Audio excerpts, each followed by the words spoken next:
Welcome to the Deep Dive. Our mission today, well, it's simple. We want to map the absolute bleeding edge of how we interact with computers, where the line between our brain, our body, and our digital tools is just dissolving.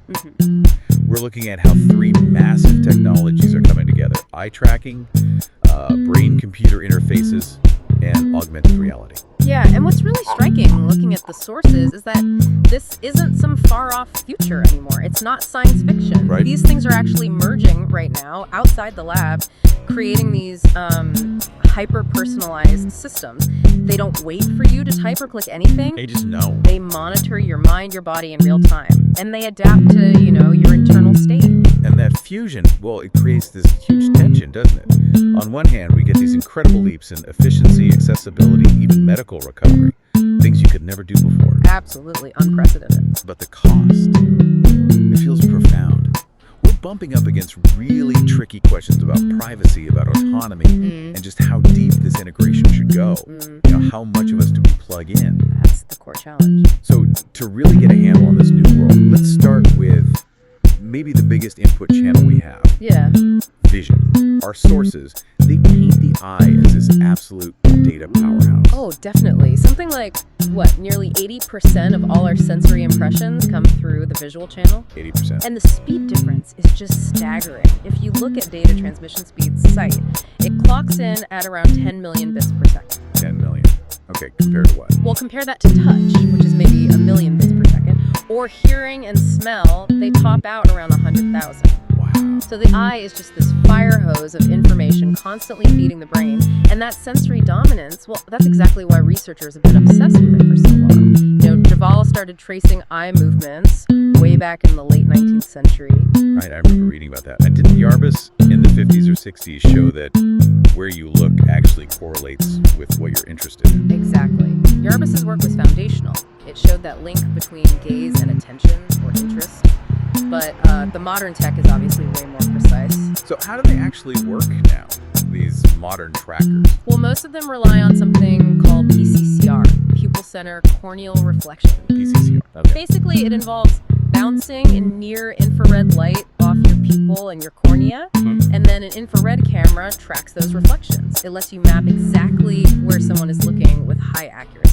Okay, so it's light reflection. Yeah. But the hardware is getting smaller, right? More wearable. Oh, absolutely. It's moving rapidly into wearables, everyday objects. We're now seeing these cutting-edge, frequency-encoded eye tracking smart contact lenses. Smart contact lenses. Yeah. Seriously. Yeah. The goal there is ultra-high accuracy, think less than half degree of orientation error. Wow. And they need to be robust, even with changing ambient light. Okay, wait. If the tech is in a contact lens, Yeah. what can you actually do with it? Like control things? Yeah, the source material gives some really practical examples right now. You can control objects in both virtual and actual environments. Like what? Things like playing that old game Gluttonous Snake just with your eyes, or browsing the web, or even directing a PTZ camera, and tilt zoom just by looking and blinking. That level of control is, Yeah. well, it's impressive.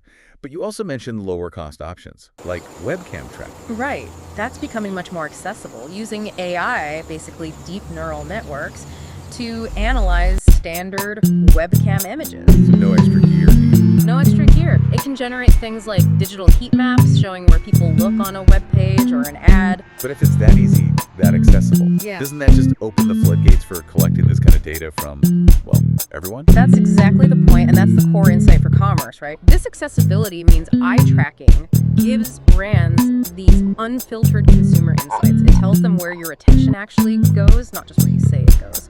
So they can refine store layouts, product placement, package design, website usability, bypassing self-reports entirely. And I guess medically, the potential is also huge. Oh, definitely. The diagnostic power is really intense. Yeah. There's research, for example, that used eye tracking to differentiate between kids with ADHD, Okay. attention deficit hyperactivity disorder, Yeah. and those with fetal alcohol spectrum disorder, FASD, simply by analyzing their eye movements while they watch TV for just 15 minutes. 15 minutes. That's incredible. It turns the eye into this non-invasive window to neurological function. Exactly, a powerful diagnostic sensor. But, and this is the big but, that leads directly to the core ethical tension, the privacy paradox. Right. If the data is that powerful, it's also incredibly sensitive.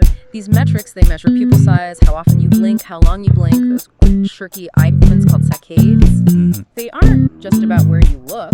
They reveal how you process information. They can indicate psychological states, your preferences, your interests, even phobias or aversions, like if you have a fear of spiders. So just by looking around a website or a room, you could be giving away really intimate details about yourself without even realizing it. Precisely. It's a direct pipeline into your internal state. Very personal data. Okay, so if the eye is measuring the input, let's shift to the ultimate output control thinking itself.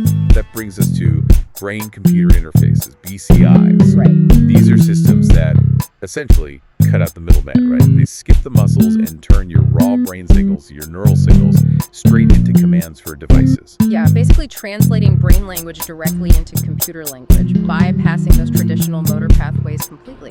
And the medical success stories here are just profound, especially for accessibility. Like in the case of Dennis McGray. Exactly. Dennis DeGray, a quadriplegic man. He used an invasive implant to send a text message just by thinking it. Just think. And get this, he was able to type straight from his brain about 5 times faster than you can type on your phone. 5 times faster. That's not just restoring function, that's potentially enhancing it beyond typical ability. It shifts BCI from purely rehabilitative to maybe an efficiency tool too. He really does. And the ability to restore function gets even more incredible when they add sensory feedback. Ah, right. The sources mentioned providing something called ICMS, intracortical microstimulation. Yeah, ICMS. It's essentially artificial touch feedback. They provided this to a paralyzed patient who is controlling a robotic arm. Okay, artificial touch through the BCI. Exactly. That sensory feedback, it's like the computer teaching the patient how to use the arm again, giving them that feeling. Without it, the patient's kind of guessing. But with ICMS, the patient got that crucial feeling of touch, and it massively decreased the time it took them to complete tasks. By over half, 51.2% actually. They went from taking almost 21 seconds down to just over 10 seconds on average. And on some trials, they were achieving near able-bodied performance. That's amazing. But those implants, like DeGray's, are pretty invasive, right? Open skull surgery? They are, traditionally, but we're also seeing less invasive routes starting to emerge, which is really critical if this is going to be adopted more widely. Like what? Well, there are BCIs, like the one from Synchron, that can be implanted via the jugular vein. No open brain surgery needed. Through a vein, okay. And these are already enabling people with severe paralysis to control their personal devices, phones, computers, and even smart home stuff like lights, plugs, thermostats, all just with thought. That sounds much less daunting surgically, but does the source say anything about trade-offs? Like, is the signal as good compared to a direct cortical implant? Well, it implies that ongoing engineering challenge, right? You always get a better, clearer signal the closer the sensors to the neurons. Makes sense. But those highly invasive implants carry that risk of scar tissue forming over time, which can actually block or degrade the signal. So it's this constant balancing act. Yeah. Signal purity versus surgical risk and long-term stability. It's fascinating, though, that the applications are already pushing beyond just fixing things, beyond restoration. We're seeing uses in creativity and high-stakes performance. Oh, absolutely. It's moving way beyond just medical applications. I think the Pangolin Scales animatronic dress is just such a wild example. That's incredible. It is. This dress that uses, ultra-high density EEG? LHD-EEG, yeah. To read the wearer's brain waves, their theta, alpha, beta rhythms. Cognitive states. And then it translates those rhythms into actual physical movements and lighting changes on the dress itself. It's like wearing your thoughts. And the core insight there is just critical, I think. When you link thought directly to output like that, you're essentially turning the human mind into, a native API. An API for consciousness. Kind of. Your internal state becomes a direct input for external design. You're designing with consciousness. And beyond art, that same idea has immediate serious implications for high-stakes situations. Like, the sources mentioned BCI being used successfully in intense gaming. Right, which serves as a direct proof of concept for other demanding applications, potentially military ones like controlling drone swarms. Wow. And even passively, BCIs can be used. They can monitor someone's engagement in real time during, say, a training session by tracking the ratio between certain brain rhythms, beta versus alpha and theta, and Crucially, the system can then provide automated cues, prompts to help increase their focus or ability to remember facts after the session. So it becomes this continuous biofeedback loop for learning and performance. Exactly, turning high-intensity training into something continuously measured and optimized. Well, okay, this level of real-time monitoring, maybe even influencing our cognitive functions, that brings up some incredibly heavy ethical questions, doesn't it? Huge questions, which is why you're seeing this push for policy work around concepts like the right to cognitive liberty. It's becoming a global discussion. Cognitive liberty, meaning Meaning if we can read and potentially influence thought itself, society absolutely has to safeguard the individual's autonomy. We need protection against coercion, against non-consensual surveillance, especially as BCI gets closer to enabling easy cognitive enhancement. right? It forces us to ask some really fundamental questions, like, can technology like this ever truly be unworn once we've integrated it so deeply into our being? That's a heavy thought. Okay, so to complete this picture, we need to bring all this sensing and control capability into the physical world. And that's where augmented reality, AR. Exactly. AR's job is to overlay digital information, 3D models, diagrams, live data, instructions directly onto our view of the physical environment. And the practical uses are already there, especially in industry. Oh, yeah. The efficiency gains can be immediate in complex processes. Yeah. Take Boeing, for example. They used AR smart glasses combined with voice commands. To replace these massive phone book-sized paper manuals they use for building complex wire harnesses. And what was the result? A 25% reduction in production time. 25%. That's huge. That really changes how complex manual work gets done. It's a massive shift, and it gets even more powerful when you start blending all three technologies we've talked about, the eye tracking, BCI, and the AR. How so? Give me an example. Well, look at training for surgical robotics.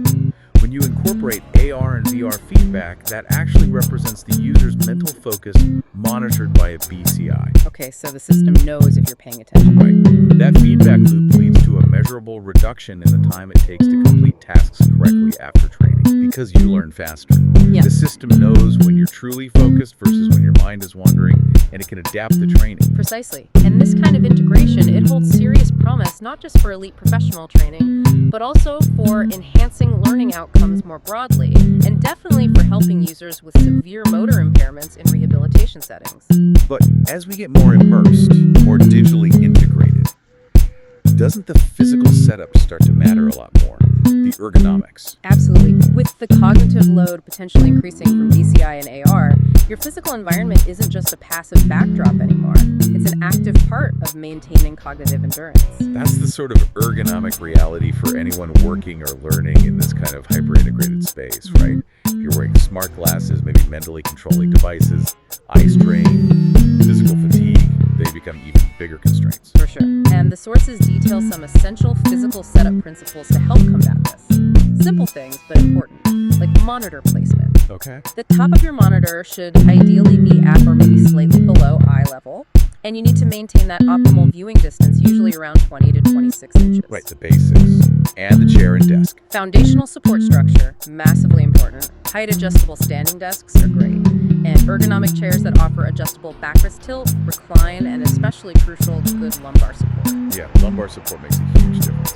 It really does. The chair isn't just a place to sit. It's part of the system that helps keep you comfortable and focused. And something often overlooked, especially for shorter people, is a good footrest. Ideally one with adjustable angles. It helps with circulation, reduces pressure points. It all adds up during long periods of high cognitive demand. Okay, so the physical ergonomics are key.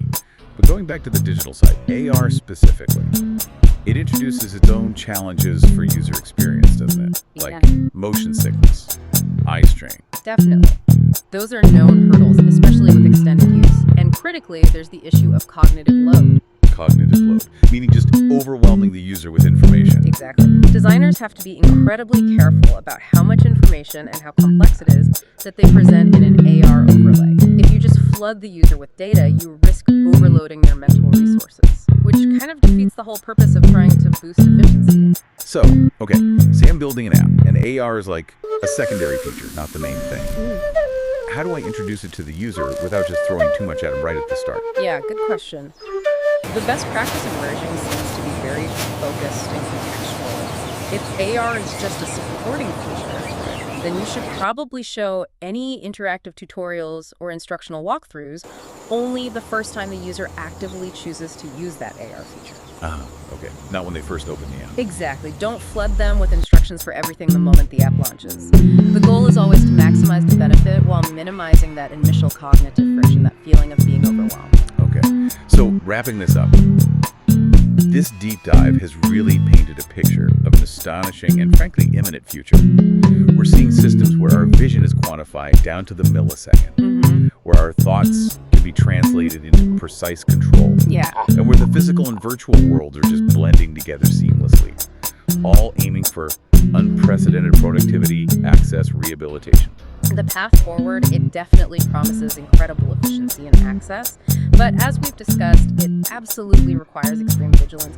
We have to balance this amazing potential with really strong protections around data privacy, around that concept of cognitive liberty, Right. and making sure users are comfortable avoiding that cognitive overload and navigating all the ethical pitfalls that come with this level of integration. So here's maybe the final thought for you, our listener, to chew on. If AI agents are already automating things like financial planning, customer service, and we've seen how BCI and eye tracking can potentially map our deepest interests, our emotions in real time, what's left? What crucial human task or maybe even internal thought would be the absolute last one to remain entirely private, entirely unautomated? What stands out to you?